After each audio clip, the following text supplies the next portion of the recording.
lively afternoon here in Bordeaux, birthday party, live music, the whole bit. However, despite the jazz accompaniment, I thought we could probe this a little bit further.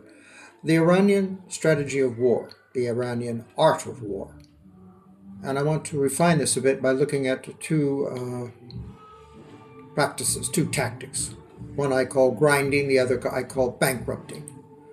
In effect, the Iranians are attempting to grind the Israelis down, to grind down the Israeli capacity to make airstrikes against Iran by destroying their Israeli aircraft, and Ben Gurion Airport appears to have been devastated.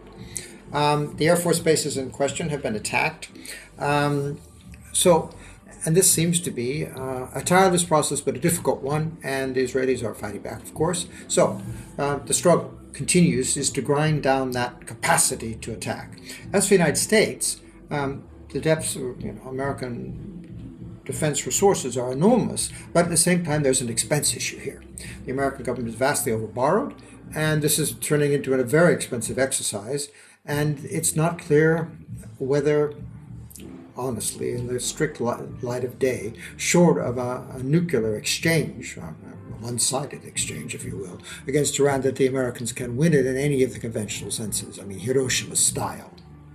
I just don't see anything else really delivering the goods. Now, putting that in context is the question of the Iranian capacity to degrade and bankrupt. And Professor Morandi, the Tehran-based scholar, who has become, in effect, the spokesman for the Iranian regime in a number of sites, number of social media exchange areas, has returned to this theme again, saying, you must understand, the Iranians have been preparing for this for years, one, and secondly, in the current circumstance, be there ceasefires or not ceasefires, the Iranian production of weapons continues unabated.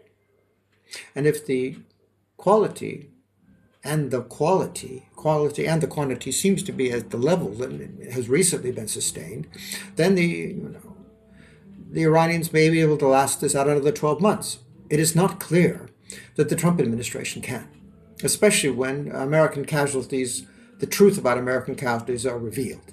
The shock to the American system. Now, there are two ways that could play, and I've said already, the Americans become outraged, then they will do something outrageous. In the meantime, but they're not going to bleed in quiet. If sons and daughters come back in boxes on the scale that one suspects but is not being admitted, then there's going to be, Vietnam again. And so we will see. We will see what's being done out here. But these comments on the quiet persistence, first of all, the preparation, secondly, the long-term vision, third, as I said, the patience, and finally, the determination to come up with technical solutions to withstand the attacks from outside by the American bombers and the Israeli fighter aircraft, what have you, all suggest, could be wrong, no one really knows what's going on and talking about it, but piecing together the evidence, it doesn't look good for the United States here for the reasons stated. And it's always been the American problem.